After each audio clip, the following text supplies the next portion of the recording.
What's going on, everybody? Welcome back to the channel. Aftersound here, bringing you Splinterlands content daily. We also stream over on Twitch at This Is Aftersound, so come by and say hello.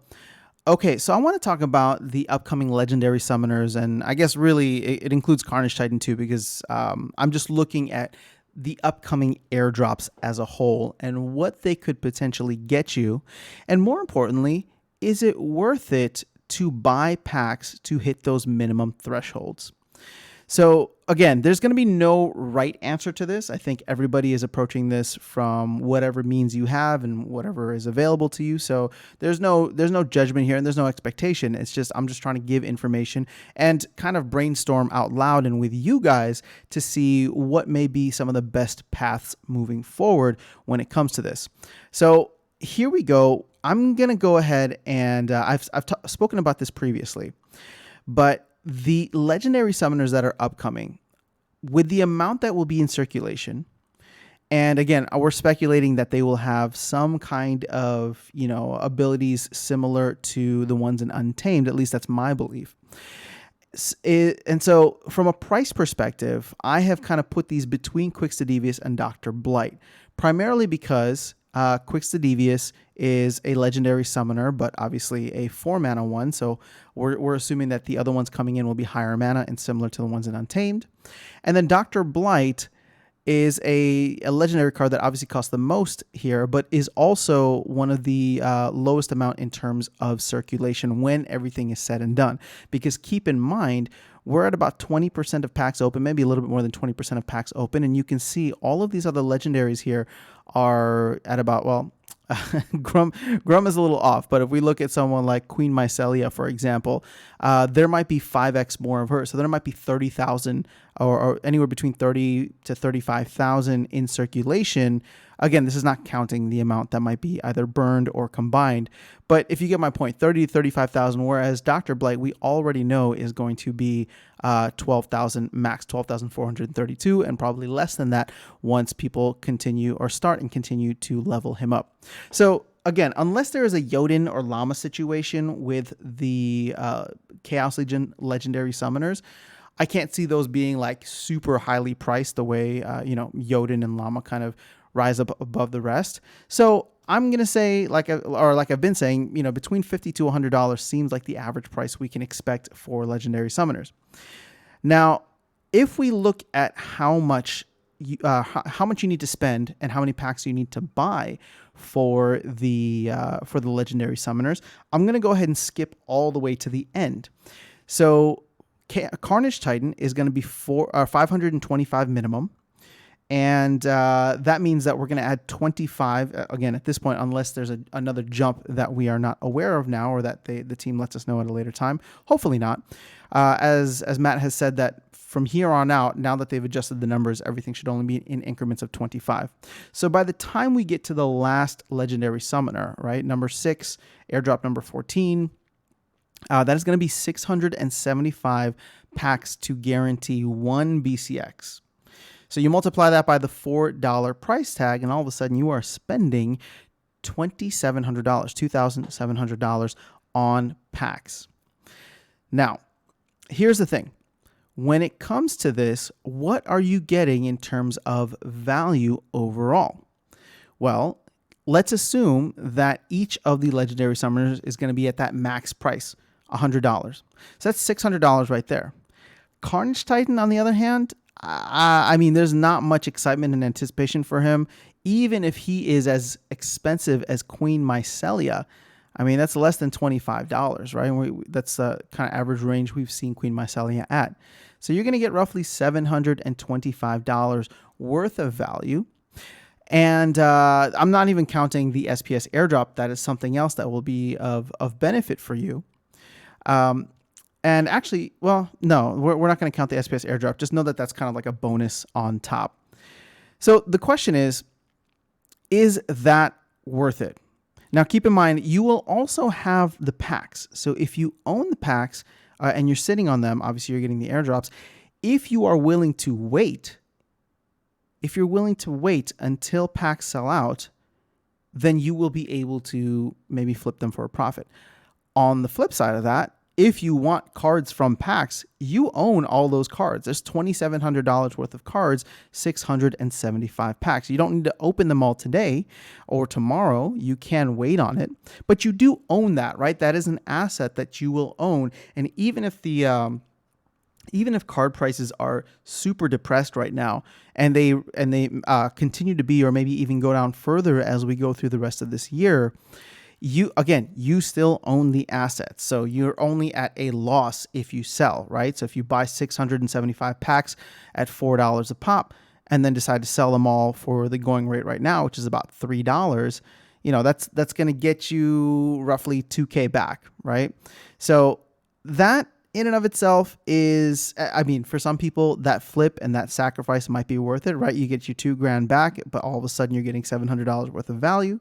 So that's also a different way to look at it too, if you just wanted to go through it in that sense. Now, obviously, everybody's trying to play and level up, so one BCX isn't really going to cut it. I don't want to get too deep into the numbers here, but obviously for every BCX that you would need, you just kind of need to multiply this by that, right? By that amount. So if you were in silver, you would need 3 BCX, which means you multiply this by 3. You need to spend about $8,000 in order to get silver level summoners across the board. And then if you wanted gold, you need 6 BCX. So I'll multiply this by another 2. So you got 3 and 3. And that's about 16K in pack sales. As opposed to if you were just to buy the summoners outright at their maximum, right? At their maximum level, that'd be 6 summoners times 6 levels times $100. It's about $3,600 as opposed to $16,000. Now you get a lot more if you spend the $16,000, right? You own all the packs that you would have in there. And at that point, you'd own maybe almost 2,000 packs, or probably over 2,000 packs. Plus, you'd be getting the airdrop points. But again, who has the capital and who doesn't? Who's willing to play the long-term game, and who is just trying to get to the next level by slowly piecing their deck together? So these are the numbers that I'm just presenting to you as something to think about. Obviously, look, if we all had unlimited amounts of money, if I had unlimited amounts of money, I'd be buying all the packs right now. They'd be sold out, right? Or I'd be maxed out on the amount of packs that I could buy. But that's not the case for everybody. So I'm just trying to show where that delta lies if you don't want to go for that, right? So again, if we go back to the beginning where you have, we'll just call it 600 for, I'm not even going to include Carnage Titan on this. So 600 over the 2,700 that you would need to spend, in terms of capital that you would need to get the same amount, right? Without having to worry about the packs, you only need to spend about 22%, or like a fifth of the value. So for those folks who don't have the capital to come in and just buy thousands of packs, or hundreds or thousands of packs, look at it this way. Yes, you're not going to get all the benefits, but then again, not everybody's getting all the benefits, right? So unless you're like a super whale, and I think there's only a couple of those in the game that pretty much are getting airdrop stuff left and right. But, for the rest of us, to me, that number makes a ton of sense. And I'm actually weighing out my options where it's just like, hey, you know what? With someone like Carnage Titan, for example, even if he is like $20, I would rather spend, what is it? It's going to be $120 just to max him out for gold, right? Getting 6 BCX, than maybe going through and buying a ton more packs just to make sure that I have him, right? Granted, would it be nice to own the packs later? Absolutely. But again, everybody's got to make a decision for themselves.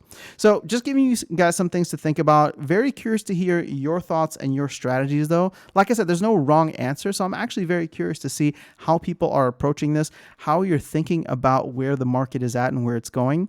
If you listen to the last video, I kind of got into it a little bit about how I'm feeling very bearish on this market right now, just considering global events and with the way, Bitcoin is going. Obviously, I could be wrong, and I would love to be wrong, but I'm just trying to be a realist here in terms of what I see. And the truth of the matter is, when it comes to crypto, it's usually completely unpredictable. Nobody knows what's going to happen, and I think that was proven in 2021. So I would rather be on the cautious side and say Bitcoin's going to hit an all-time low than an all-time high. And how do I navigate that, right? As a player in this game, as an investor, however you are interacting with it, how do I navigate for the worst case scenario? Because if the best case scenario comes in, and then all of a sudden I'm gravy, right? Everything's good. and I'll be able to, take advantage in certain other ways. But as I said in the last video too, I'm excited about where the market is and where it's potentially heading right now. Obviously, I don't want the world to fall apart, but what I'm trying to say is that from a player standpoint, this allows me to accumulate more because I don't even have a maxed out gold deck. And I know people are going to look at that and be like, dude, I don't even have a maxed out bronze deck or silver deck. I'm just speaking from my own experience and how much I have put in the game and where I'm trying to go, what my goals are. Everybody's going to be different, but whatever it is you're trying to aim for, I think this is the perfect time to go for it. And it may get even more perfect if prices continue to come down. So just something to keep in mind. But I wouldn't stop playing now. I wouldn't worry about where the prices of the assets are in terms of SPS and DEC. I do believe in the long run, a lot of those things will get sorted out. And I know the team is very much looking at this. So a lot of the stuff that I bring up, I don't have any confirmation on this. I can't say whether or not the team is or is not looking at it, but I would be shocked if Matt wasn't thinking about what happens with DEC after the airdrop ends, and what happens with ranked battles, and what happens with, ranked battle rewards with SPS. Things like that, right? We were supposed to get, if you look at it, we were supposed to get ranked battle rewards for SPS probably sometime last year, but that has now, it hasn't happened. There hasn't been much talk about it. And from my understanding, it sounds like it's going to be pushed until after the airdrop ends, because right now, as I've been saying, with the airdrop and the private investors, private investor unlock, of which we have 2 more, March and then April, and end of these months, there's just so much sell pressure on SPS. And I firmly believe, I know people will disagree with me, but I firmly believe that SPS ranked battle rewards are just going to be another form of sell pressure, because anytime somebody is getting something for free or as a reward, they do not value it, especially when there are other assets in the game, such as cards, that can be of value to them. So for me, I'm excited about SPS ranked battle rewards because I get to accumulate more, but many other people, in lieu of DEC prices going down and DEC value going down and DEC rewards reduced in terms of amounts, will look at SPS to replace that as the money that they take out of the game to pay their bills or whatever the case is, right? And I think that's an awesome thing. So I'm not trying to shame anybody for taking money out of the game, right? We have this weird kind of thing in PTE where people come in and it's just oh, somebody's trying to, suck all the value out of the game. Unless somebody is really trying to do that, and also even if they do, I don't care. But if they're doing it in a way where they can exploit the system, that's the only time I'm going to have an issue. Otherwise, anybody else, you're free to interact with this game however you want. And if you can play a game and you're in a place of the world, doesn't matter where you are, where playing this game and earning from it can pay your bills, put food on the table, keep the lights on, that is amazing. And I applaud you. And I don't care, you don't listen to what anybody else has to say, right? Do what you got to do what's best for you and what's best for your family. And I love the fact that you can play a game, that you can be part of this awesome community and get so much value out of it that it actually helps improve and enhance your life in many ways. So, okay, I'm going to get off my soapbox now. That's all I have for this video. Like I said, I was just trying to share some numbers with you, and then we got on a way far tangent. But it's because I love this game. I love talking about it. I just love everything about it. So we'll continue the discussion in the comments section below. Let me know your thoughts on, I guess, everything that I've said today, but more specifically on what your plans are for the upcoming Legendary Summoner airdrops and how you are approaching this from a pack standpoint or singles buying standpoint. And we can compare some notes over there. All right, guys, have an amazing rest of your day. And I will catch you all in the next video. See you around the game. Take care.